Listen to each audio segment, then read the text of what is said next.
Masechet Shabbat Daf Tzadik Vav. On commence, Bezrat Hashem, à la première ligne.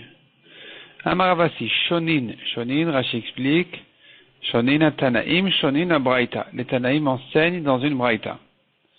Kli Cheres, un récipient en argile, Shiuro, Bekones Mashke. Sa mesure, elle, dépend de la taille d'un trou. Donc, Shiuro, ça veut dire, quelle est la mesure, dans quelle mesure on appelle un récipient?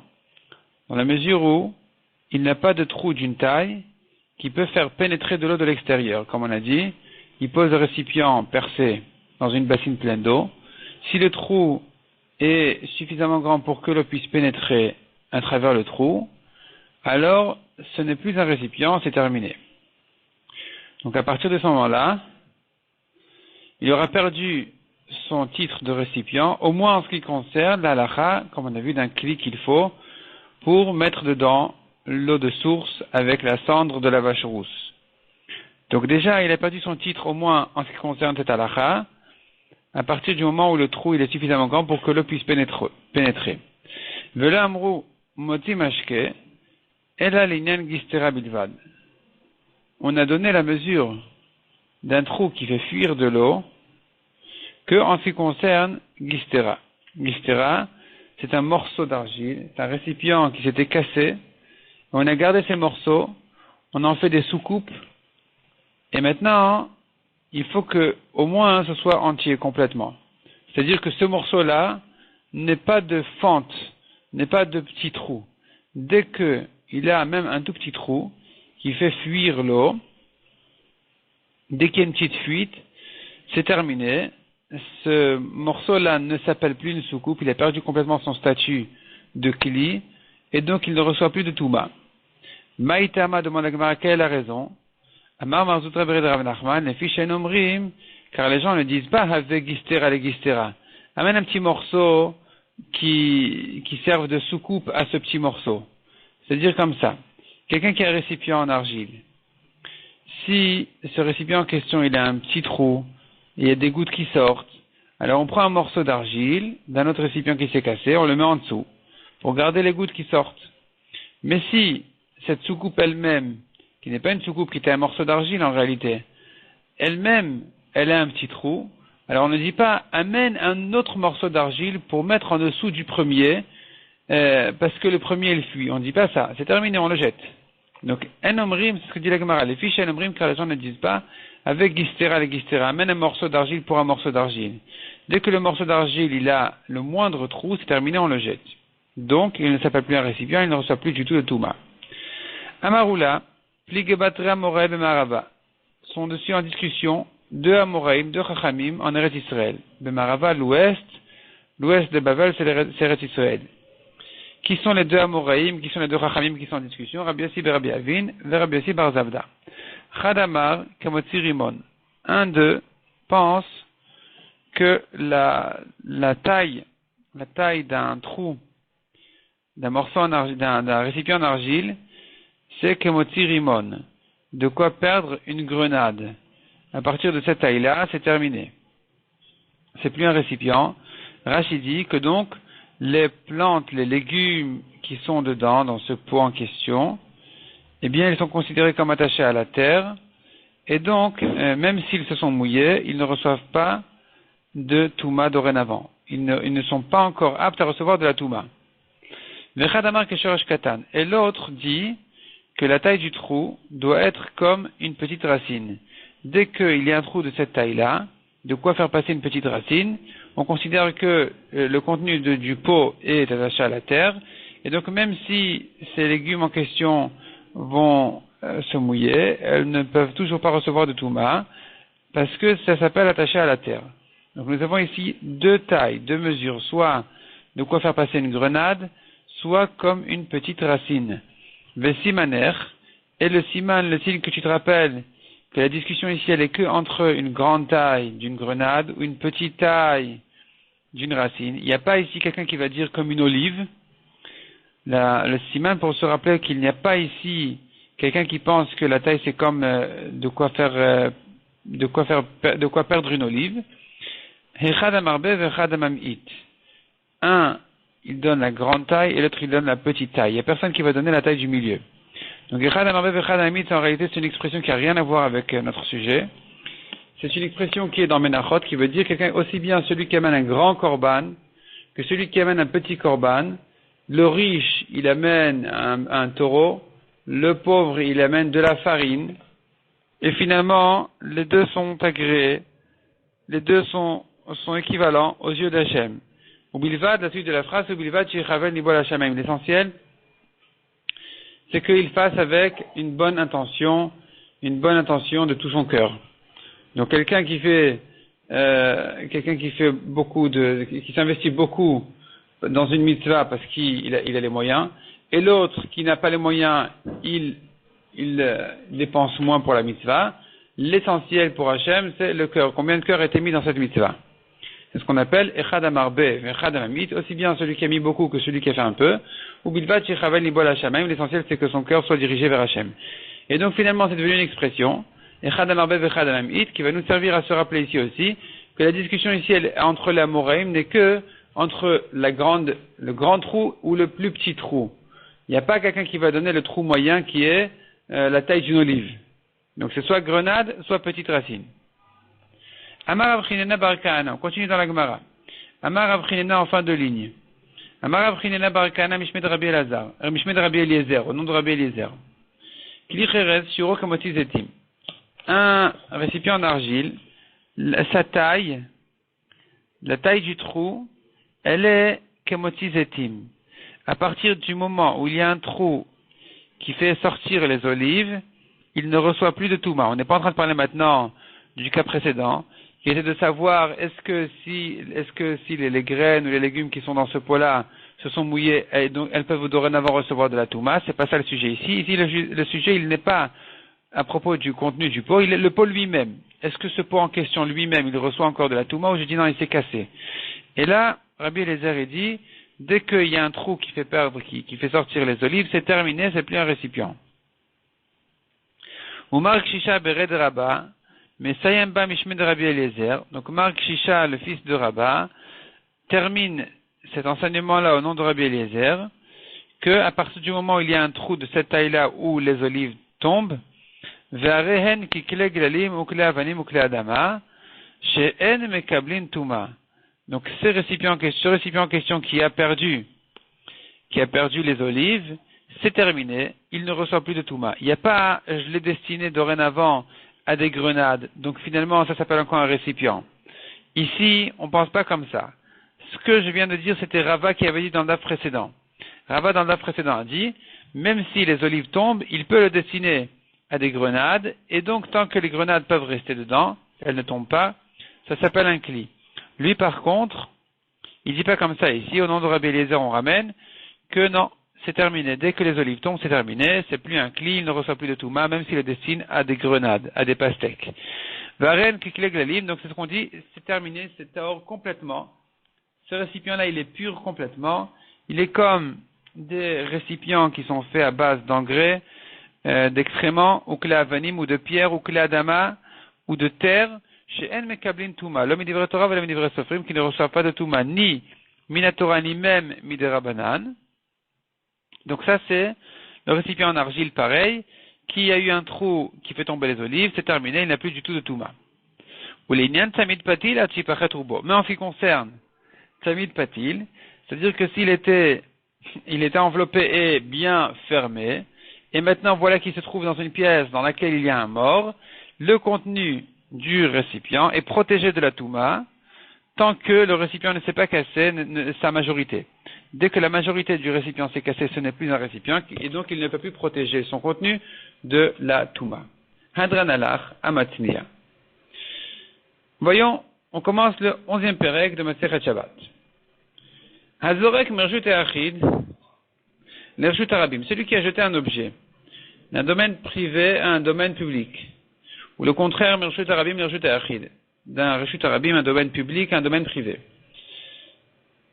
Chayav, il a fait une melacha de Shabbat, il est chayav. Chayav chatat b'shogeg, il est chayav karet b'mezid, il est chayav même skila, donc on doit le tuer, il est condamné s'il y a eu 2 témoins, un avertissement, il est chayav.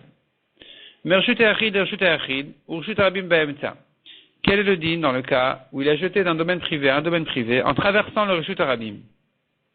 Au milieu. Rabbi Akiva Mechayev, Chachamim Potrin. Selon Rabbi Akiva, il est Chayav. Selon Chachamim, il est Patour. Ketan. De quel cas il s'agit? Shte Gezuz Traot, Zu Kene Gezuz Reshut Rabim. Deux balcons, disons. Gezuz Traot, ça veut dire en réalité, c'est comme des endroits qui dépassent sur le mur. Des fois, le mur, il a des petits, des pierres ou des poutres qui dépassent un peu du mur.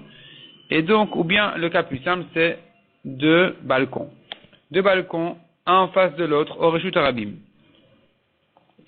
Hamoshit vazorek mizolazo, patour. Celui qui moshit, qui tend un objet de l'un à l'autre, ou bien celui qui jette un objet d'un balcon à l'autre, il est patour. Pourquoi? Parce que il est haut, il est au-dessus du Reshut Rabim, sachant que le Reshut Rabim se termine à 10 fachim de hauteur depuis le sol. Et là, le balcon, il est au-dessus de ce Reshut Rabim. Quand il jette ou qu'il tend un objet de l'un à l'autre, il est patour, il n'a pas fait une melacha minatora. Par contre, si hayushten biduta achat, si les deux balcons étaient, par exemple, dans le même immeuble, mais du même côté en tout cas, du même côté, il s'est fait passer de l'un à l'autre, alors qu'il y a le Reshut Rabim en dessous. Amoshit Chayav, Vazorek Patour, celui qui tend un objet, donc deux voisins, un qui habite, disons, au 10 de la rue, l'autre qui habite au 12 de la rue, ils sont les deux sur le même côté, et il se tend un objet, il est Chayav. Il le jette, il est Patour. Vazorek Patour. Pourquoi? Alors que s'il avait jeté, ou même tendu, du 10 au 9, donc il a traversé la rue, il est patour selon tout le monde. Pourquoi cette différence? Nous, on aurait peut-être dit même le contraire. On aurait tendance à dire que celui qui a traversé la rue, c'est bien plus grave. Alors que là, on dit non, s'il a jeté, il a traversé la rue, il est patour. Si c'est du même côté, il est chayav. Pourquoi cette différence? La Mishnah elle-même l'explique. Car de toute façon, tous les travaux interdits de Shabbat, on les apprend du Mishkan. On les apprend de la manière dont on a construit le Mishkan. Puisque la Torah a dit de construire le Mishkan, mais de garder Shabbat. Autrement dit, tout ce qui est fait pour le Mishkan est interdit pendant Shabbat.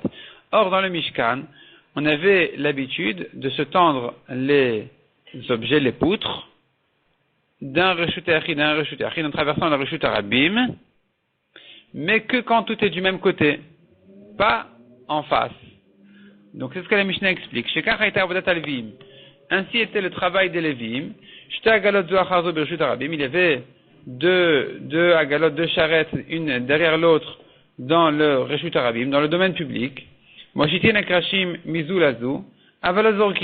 Et on transmettait, on tendait les poutres du Mishkan de l'une à l'autre, mais on ne les jetait pas. Et donc c'est pour ça que si un homme donne à son ami un objet, alors que les deux sont du même côté du Reshut Rabim, comme on a dit, les deux immeubles sont sur le côté pair ou impair, donc il fait passer du 10 au 12, ou bien du 9 au 11, ou bien même dans le même immeuble, en traversant le Reshut Rabim en dessous. Donc si il se transmet de cette manière-là, ça ressemble vraiment à Lévim. C'est comme ça que Lévim donnait les poutres de l'un à l'autre, qui était devant lui ou derrière lui, en traversant le Reshut Rabim au milieu. Mais pas Avalos Orkin. Déjà, il se jetait pas les poutres. Donc ici, si quelqu'un va jeter à l'autre, il sera patour. Et de même, si c'est en face, on n'a pas eu d'exemple comme ça au Mishkan, et donc dans ce cas-là aussi, il sera patour. On tourne la page. Demande à Gemara Mirde Zrika Tolada de Otsaï, puisque un Zrika jeter un objet, c'est une Tolada de la Melacha de Otsa'a. C'est-à-dire que nous avons le Hav. Dans toutes les Melachot, on a le Hav et le Toladot. Il y a le père et les enfants. La Melacha elle-même, c'est Otsa'a, c'est de sortir un objet. Et les Toladot, les descendants de cette Melacha, c'est de jeter un objet. Donc la Gemara ici, elle demande Mirde Zrika Tolada de Otsa'a, puisque jeter, c'est un descendant, c'est un dérivé de sortir un objet. Otsa'a Gufa Echaktiva. Il faut savoir d'où sort cette melacha de porter un objet, de sortir un objet du Reshut Achid, du Reshut Rabim. Amar Rabbi Yochanan de Amarkra, la Torah a dit, Vaïtav Moshe ve'aviru kol b'machane. Moshe a ordonné, et on a publié dans le camp, d'arrêter de sortir des dons pour le Mishkan. Moshe Hechan Avayativ, Moshe, où est-ce qu'il était assis? Où est-ce que Moshe était installé? Le Machane Levia, dans le camp des Lévi'im. Ou Machane Levia, Reshut Arabim Avay. Or, le camp des Lévi'im était un Reshut Arabim, c'est un domaine public, parce que tout le monde venait chez Moshe Rabbeinu. Donc, si tout le monde vient chez lui, ça devient un Reshut Arabim. Les Kamal Ole Israël, or il a dit à Israël, Lotafiku vetetu, ne sortez pas pour amener, Mershut Achid Idchou, de vos tentes, de votre domaine public, de vos domaines publics, l'Irshut Arabim, au domaine, Mershut Achid Idchou, de vos domaines privés, de vos tentes, l'Irshut Arabim, au domaine public. Donc on voit qu'il est interdit, pendant Shabbat, de porter un objet en le sortant d'un Reshut Achid ou Reshut Arabim. Et qui dit que ce pasuk-là a été dit pendant Shabbat? Dilma bechol kai. Peut-être que ce pasuk-là a été dit pendant un jour de chol. Et alors, quel est le problème? Pourquoi est-ce qu'il aurait dit d'arrêter d'envoyer des dons? Ou mishum de shlima la melacha. Tout simplement, car on n'en a plus besoin. On a terminé le travail des dons, c'est terminé, il n'y en a plus besoin. C'est pour ça que Moshe leur a dit, arrêtez d'amener. Qui dit, comme il est écrit, la melacha itadayam begomer. Le travail était suffisant, les dons étaient suffisants pour le Mishkan, il n'y en avait plus besoin davantage. Répond la Gemara, non, c'était pendant Shabbat. D'où je sais que c'était pendant Shabbat? Gamara avara miyom kippurim. On a le même terme ici qu'écrit Vayaviru kol hamachane. Ils ont fait passer une annonce dans le camp. Et ce mot ha'avara Vayaviru, on l'apprend par une Xera Shabbat de Yom Kippour, où là-bas aussi on voit cette expression-là de ha'avara. Ktivacha Vayaviru kol hamachane. Ici il est écrit Vayaviru kol bamachane. Ou Ktiv Atam, et il est écrit ailleurs, à propos du Yovel, il est écrit que pendant Yom Kippour, va varta shofar teroua. Tu vas faire passer le son d'un shofar qui sonne pendant Yom Kippour de l'année du Yovel de la 50e année. Malalan beyom asur, afkan beyom asur. De même que là-bas, le mot avara, il parle d'un jour interdit, un jour où on n'a pas le droit de travailler. Afkan ici aussi pareil, à propos de Moshe Rabbeinu, il s'agit d'un jour interdit qui est donc Shabbat. Donc pendant Shabbat, Moshe leur a dit, ne sortez plus vos dons de vos tentes au camp des Lévi'im, donc autrement dit, d'un Reshut Hayachid, d'un Reshut Arabim. Ashkechan, la Gemara dit Ashkechan, donc finalement c'est vrai, on a trouvé clairement, Hota'a. On a trouvé le travail qui est, la melacha, qui est de sortir, de porter un objet, de le sortir du Reshut Hayachid, du Reshut Arabim. Achnasa menalan, de faire rentrer un objet du Reshut Arabim au Reshut Hayachid. D'où sait-on? D'où je sais qu'il est interdit aussi de rentrer chez moi un objet. Svara, il répond la Gemara, c'est une Svara. On n'a pas de pasuk, mais c'est une Svara. C'est une logique. Mirdei, mirshut le reshut hu. Puisque finalement, c'est de faire passer un objet d'un domaine à un autre. Maliafouke ou malioule, quelle importance ici de sortir ou de rentrer? C'est la même idée. Et donc, puisque c'est la même idée, c'est aussi interdit.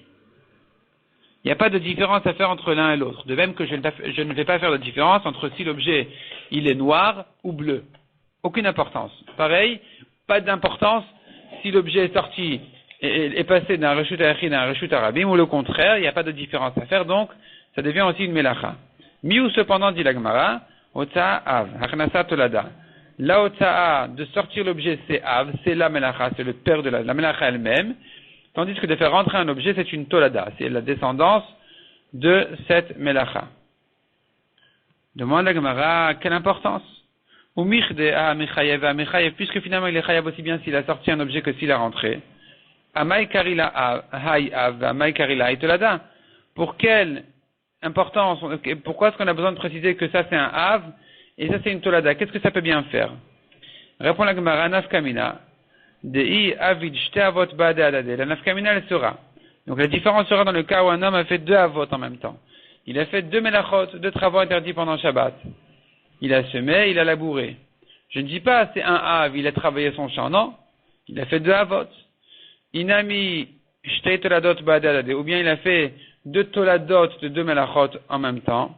Par exemple, il a creusé un trou, c'est une tolada de choresh, de labourer. Et il a arrosé ses plantes, c'est une tolada de zoréa, de semer.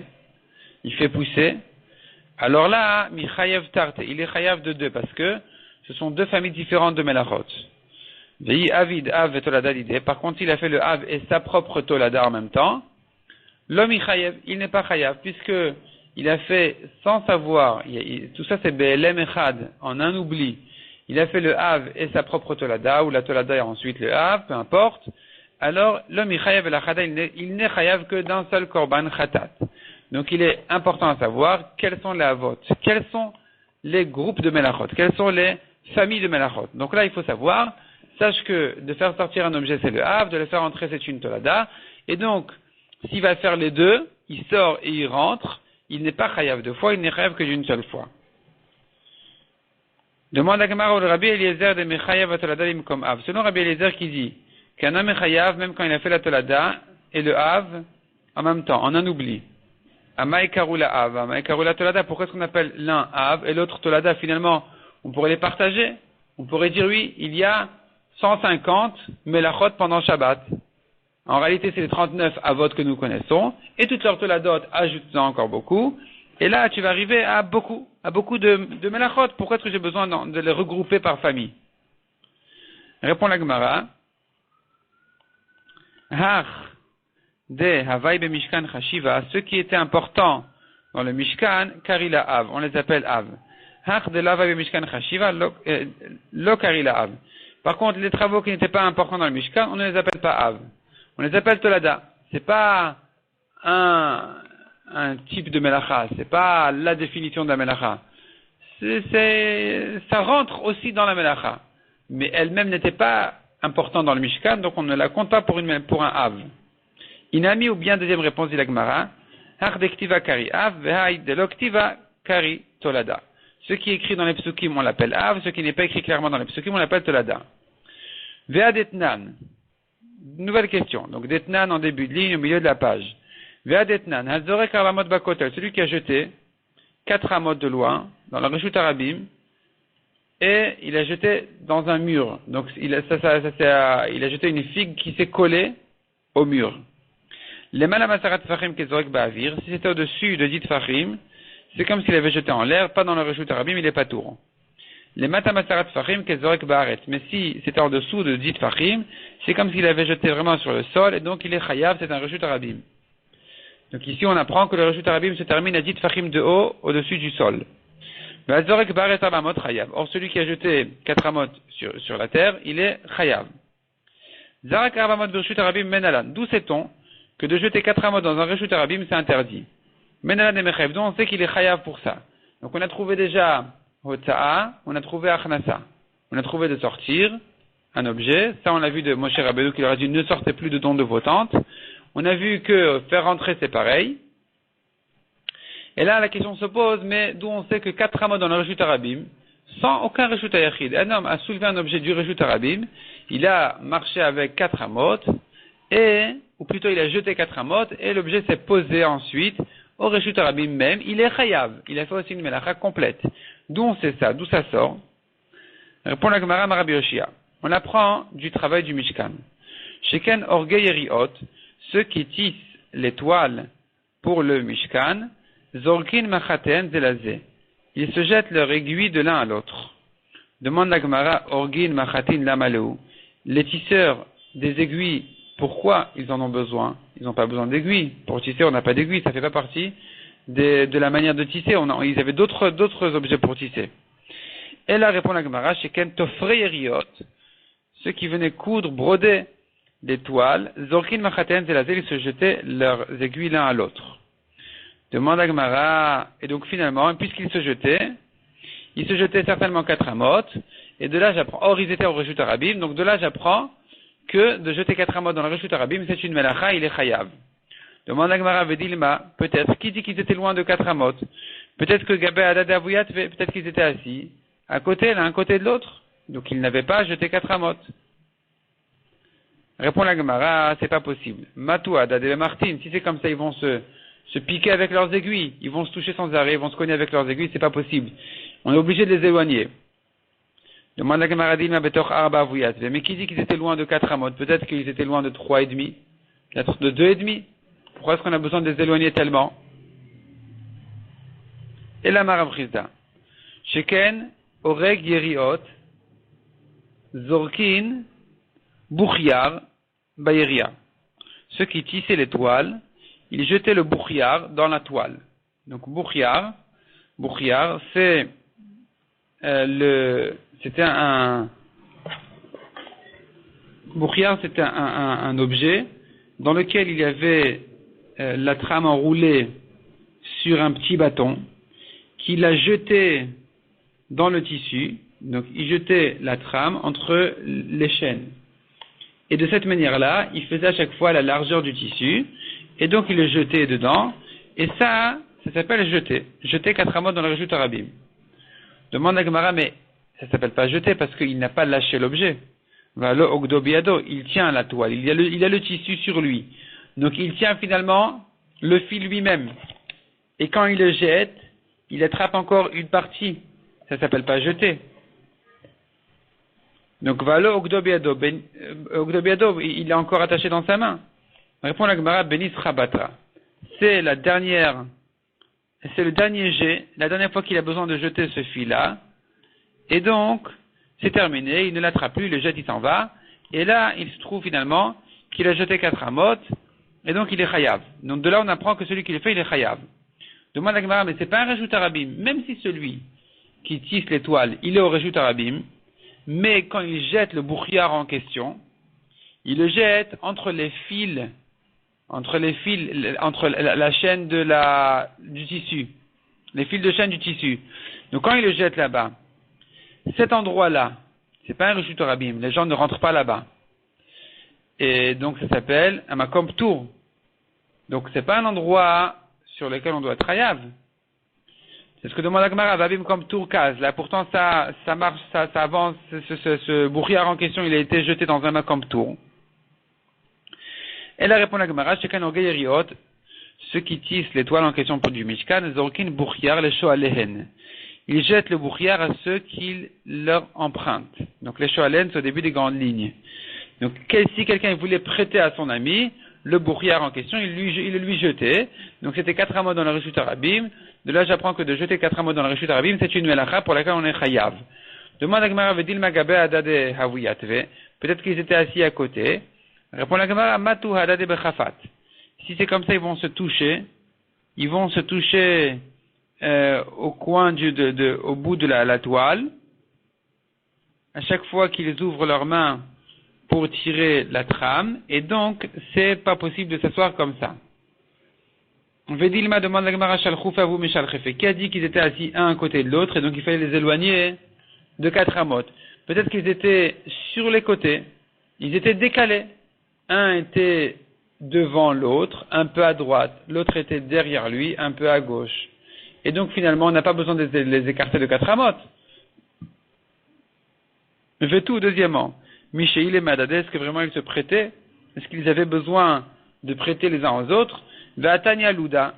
Pourtant, Luda, qui est le nom d'un Chacham, ou Lévi, selon une version, a ramené une braïta qui dit Ish ishim larto, asharema osim. Le pasuk dit Ish, chaque homme, mimelarto de son travail, asharema osim qu'il faisait.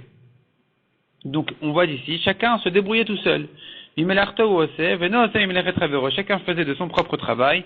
Personne n'avait besoin qu'on lui prête des objets, qu'on lui prête quoi que ce soit.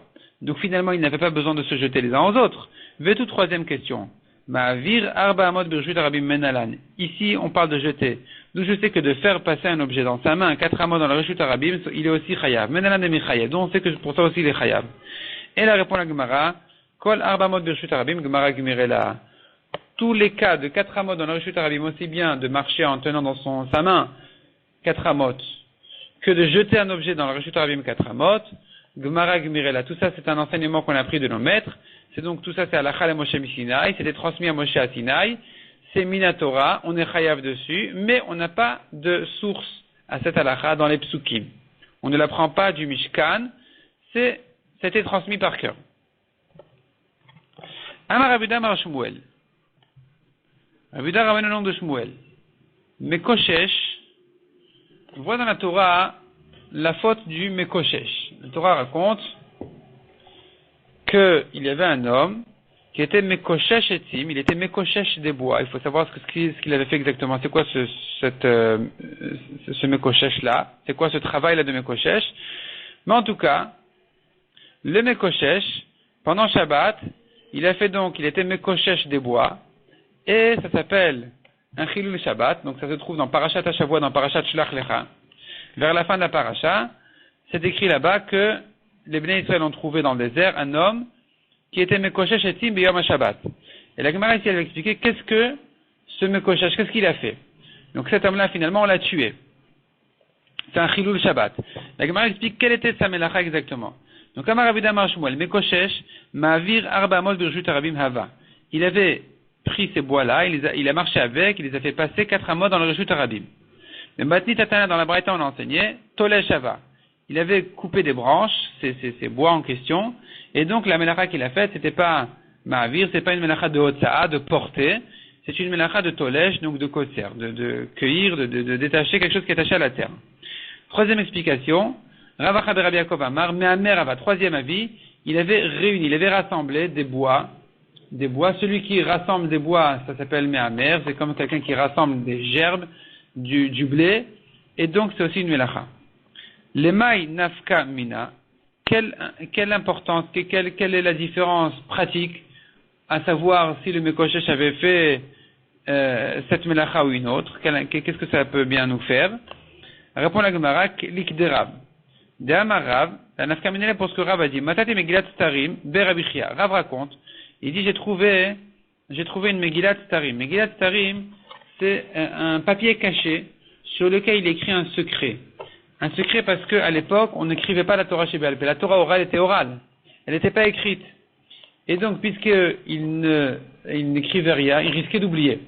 Et donc, quand il voyait les Chachamim, il voyait qu'il y avait ici un chidouche, une halakha qu'il risquait d'oublier, il l'a noté, mais il l'a caché quand même. Et là, Rav a dit, j'ai trouvé chez Rabbi Chia une Megillat Starim, un papier caché, Vekatouf be, et il est écrit dessus. Ici, Ben Yehuda Omer. Avot melachot arbaim chaser achat. Donc, selon ici Ben Yehuda, il y a 40 moins 1, 39 avot melachot, veno chayav el achat. Mais il n'est chayav que pour une. La Gemara s'étonne tout de suite, achat vetulo, une et pas plus. Ve'atnan, or on a enseigné dans la Mishnah, avot melachot arbaim chaser achat. Les avot melachot, il y en a 40 moins 1, 39. Ve'avinanba minyan alamali. Et on a posé comme question sur cette Mishnah, mais pourquoi est-ce qu'on a besoin du compte des 39? Puisque la Mishnah finalement, elle les cite toutes. Donc c'est pas la peine de me dire que ça arrive à 39. Je sais bien compter jusqu'à 39. Ve'amar Rabbi Yochanan, shimasan kulan be'elem echad. Rabbi Yochanan répond que ça vient nous apprendre. Celui qui a fait toutes les 39 melachot en un oubli, il savait pas que c'était interdit. Chayav al kol achat ve'achat. Donc il savait que c'était Shabbat, mais il savait pas que toutes les choses étaient interdites. La Gemara, dans les prakim précédents, a fait une grande recherche, a proposé plusieurs explications. Comment est-ce possible qu'un homme sache que c'est Shabbat sans savoir que toutes les melachot sont interdites? En quoi il sait, oui, que c'est Shabbat? La Gemara avait proposé toutes sortes de réponses. Soit il savait, par exemple, Troumin, il savait que c'est interdit de sortir du Troum pendant Shabbat. Soit il savait que c'est interdit, mais il savait pas que c'était Chayav Karet, ou d'autres réponses que la Gemara avait proposées en haut. Donc en tout cas, quelqu'un qui a fait toutes les 39 melachot sans savoir qu'elles sont interdites, en sachant qu'aujourd'hui c'est Shabbat, il est Chayav al kol achat v'achat, il est Chayav de 39 korbanot ratat. Donc comment tu me dis qu'il n'y a qu'une seule melacha, on est Chayav que pour une? C'est pas vrai, on est Chayav pour toutes les 39.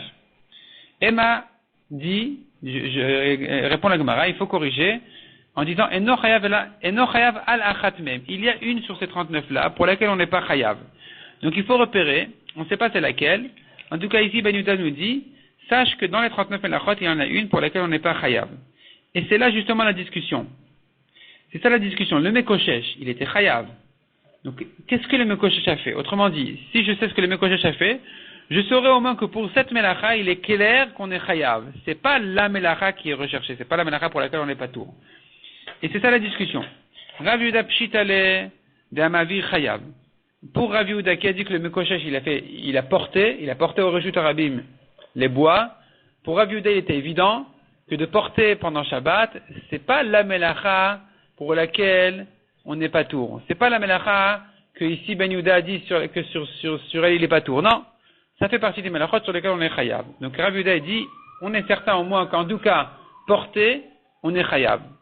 Ou matnita pshitale, la braïta la braïta qui a dit qu'il avait coupé des branches, il lui était évident, cette braïta, des tolesh chayav, que pour couper des branches, on est chayav. Donc là, le mekoshesh, il a coupé des branches, ça ne rentre pas dans le doute des melachot.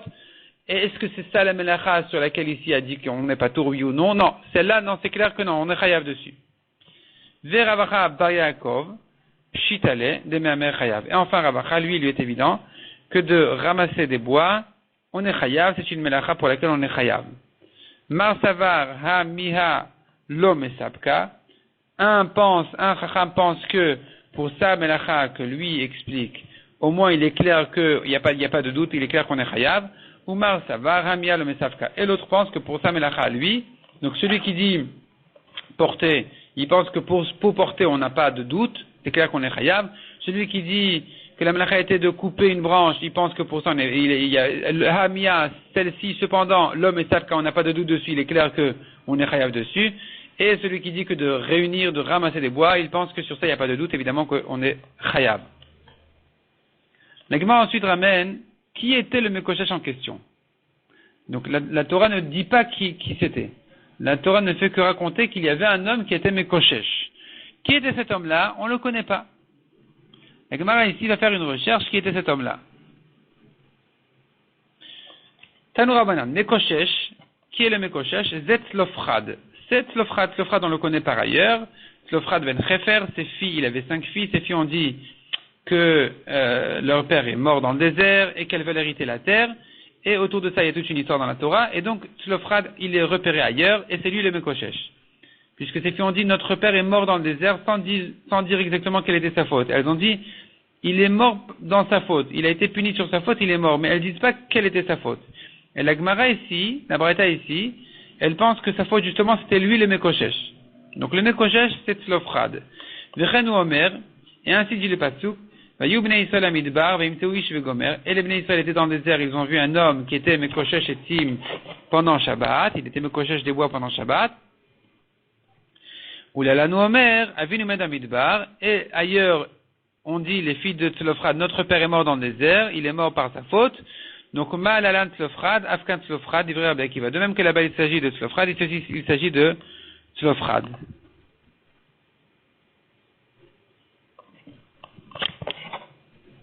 Donc, puisque la Torah a employé le même terme de Bamidbar, Yubnei Israël Bamidbar, et ici c'est écrit Avinu met Bamidbar, on apprend de cette Gzera Shavala du mot Bamidbar qui apparaît dans les deux contextes, que c'est certainement la même personne. Tzlofrad, c'est lui le Mekoshesh. Amar le Rabbi Daban Metera. Rabbi Daban Metera dit à Rabbi Akiva, Akiva, benkach ou benkach atid, ata atid iten et adin. Dans tous les cas, tu seras jugé pour ce que tu as dit. Im kidvarecha, si comme tes paroles, si tu as raison que le Mekoshesh c'est Tzlofrad, eh bien, tu seras jugé pour ce que tu as dit. A Torah ki sato vata megaleoto. La Torah l'a caché et toi tu le dévoiles. La Torah n'a pas voulu dénoncer Tzlofrad. Elle l'a caché et toi tu le dévoiles. Veim lav. Et si c'est faux, atamotzi laz. Alors toi t'as dit qu'il se trouve que finalement, tu fais un mauvais renom pour ce tzaddik-là en disant qu'il a été Mechalel Shabbat, alors que non, il ne l'a pas été. Qui a dit c'est faux? Si c'est faux, alors tu dis du moti shemra sur ce tzaddik. Ve'ela demande à Gemara Gzera Shava. Rabbi Akiva, il a une Gzera Shava, quel est le problème? C'est pas que la Torah l'a caché, la Torah ne l'a pas caché puisqu'elle a laissé une Gzera Shava à faire Bamidbar. Donc on comprend qu'il s'agit de Tzlofrad. Donc la Torah ne l'a pas caché, quel est le problème? Elle répond à Gemara Gzera Shava le Gamar. Rabbi Daban Betera n'a pas pris cette Gzera Shava là. Or une Gzera Shava on ne la fait pas tout seul. On ne fait une Gzera Shava que si on l'a apprise de son maître, c'est ce que précise Rashi. C'est pas comme un Kal Vachomer. Il y a une différence entre une dracha d'un Kal Vachomer et une dracha d'une Gzera Shava. Un Kal Vachomer, n'importe qui peut venir faire un Kal Vachomer. Kal Vachomer, c'est une svara très claire. Si dans le cas plus léger, la halakha est comme ça, évidemment que dans le cas plus lourd, plus strict, que la halakha devrait être aussi comme ça. Ça, c'est un Kal Vachomer. Maintenant, ici, c'est pas un Kal Vachomer, c'est une Gzera Shava. Ici, il écrit Bamidbar, là-bas, il écrit Bamidbar. Et alors, qu'est-ce que ça peut bien faire? Est-ce que si la Torah, elle a employé le même mot dans deux endroits, est-ce que ça va nous obliger à faire une Gzera Shava, à prendre de l'un à l'autre? Non. Ça, c'est que si on a appris de nos maîtres qu'il y a lieu de faire ici une Xerashava, d'apprendre l'un de l'autre. Donc Rabbi Akiva, il a appris de ses maîtres qu'il y a une Xerashava à faire. Lui, Rabbi Yehuda ben Betera, n'a pas appris cette Xerashava de ses maîtres. Donc il n'était pas content de Rabbi Akiva. Il lui a dit la Torah, elle a caché. Autrement dit, il n'y a pas de Xerashava, je connais pas de Xerashava ici. Et toi, tu viens et tu dévoiles, oui, voilà, c'est lui, c'est cette Tzlofra, je l'ai repéré. Donc c'est pour ça que Rabbi Yehuda ben Betera lui a dit, tu seras jugé pour ça. Demande la Gemara, Ela Me'echava. Selon Rabbi Yehuda ben Betera, alors qui était Tzlofrad. Tzlofrad, pour quelle faute il est mort? Qu'est-ce qu'il a fait? Il répond la Gemara, Mivaya Apil ou Ava. Il faisait partie des gens qui voulaient monter de force en Israël alors qu'ils ont entendu le décret qu'ils vont mourir dans le désert. Et ces gens-là, ils sont morts, ils ont été tués, ils sont morts, et donc justement, Tzlofrad, il fait partie de ces gens-là. Et lui, Rabbi Yehuda ben Betera pense que c'est une faute c'est-à-dire Rabbi Yehuda ben Betera qui pense que c'est pour cette faute-là qu'il est mort. Il n'était pas content que Rabbi Akiva dise qu'il est mort pour un Chilul Shabbat, sachant que Chilul Shabbat est plus grave que cette faute-là. Donc la faute de Tzlofrad, selon Rabbi Yehuda ben Betera, n'était que d'être allé monter de force en Israël, alors qu'on leur a dit déjà qu'ils allaient mourir dans le désert, et ce n'est pas une faute aussi grave que Chilul Shabbat. C'est pour ça que Rabbi Yehuda ben Betera ne voulait pas laisser Rabbi Akiva dire que c'est un Chilul Shabbat. La question qui se pose ici, c'est que quand on dit un homme ne fait pas une Xerashava de lui-même, c'est que s'il a pris de son maître, il peut faire la Xerashava. Mais alors se poserait la question ici, mais Rabbi Yehuda ben Betera, lui, il n'a pas pris de ses maîtres de faire une Xerashava, il a qu'à l'apprendre de Rabbi Akiva, quel est le problème? Rabbi Akiva dit, moi je connais une Xerashava ici, Bamidbar. Donc de là je sais que le Mekoshesh c'est Tzlofrad. Lui, Rabbi Yehuda ben Betera dit non, je ne connais pas de Xerashava, je ne l'ai pas prise de mes maîtres. Donc le Mekoshesh c'est pas Tzlofrad. Tzlofrad, lui, sa faute, c'était pas qu'il a été Mekoshesh, c'était pas un Chilul Shabbat, c'était autre chose, il est monté de force. C'est autre chose. Mais toi, Rabbi Yehuda ben Betera, tu as pas pris de tes maîtres. Ben voilà, Rabbi Akiva, voilà un Chacham qui vient avec une Xerashava. Apprends la Xerashava de Rabbi Akiva lui-même, quel est le problème? C'est la question de Tosfot. Tosfot ici, donc en haut du Daf Tzadik Zayin, pose la question Xerashava lo Gamir, Veim Tomar, Veligmar me Rabbi Akiva. Si tu demandes, dit Tosfot, il a qu'à l'apprendre de Rabbi Akiva. Chez Hu Kibla Merabo, lui Rabbi Akiva l'a prise de ses maîtres, donc quel est le problème? Veomer Rabbeinu Tam dit Tosfot, Shaya, c'est la réponse, Shaya lem bekabala miniyan gzera shava, il connaissait le nombre de gzerot shavot chez Bechol la Torah, de toute la Torah. Donc on est limité, on connaît un certain nombre de gzerot shavot à faire dans toute la Torah, Vezu aita yetera ala cheshbon, et là, ça débordait déjà, ça sortait du nombre de gzerot shavot que Rabbi Yehuda ben Betera pouvait faire. Il connaissait déjà toutes les Xerot Shavot, du nombre de Xerot Shavot qui étaient permises à faire dans la Torah. Or, celle-là, elle était en trop. Les Fichach le Kibla, c'est pour ça qu'il ne l'a pas reçue, il l'a pas prise de Rabbi Akiva. Parce qu'elle était en trop. Et donc, Rabbi Yehuda ben Betera ne tient pas de cette Xerashava-là de Bamidbar. Il pense que la Torah a dit le mot Bamidbar ici et là-bas, pas pour qu'on apprenne l'un de l'autre. Donc, finalement, Tzlofrad n'a pas été Mechalel Shabbat, selon Rabbi Yehuda ben Betera. Il est mort pour une autre faute, mais en tout cas, Chilul Shabbat, il n'a pas fait, c'est pas lui le Mekoshesh selon Rabbi Yehuda ben Betera.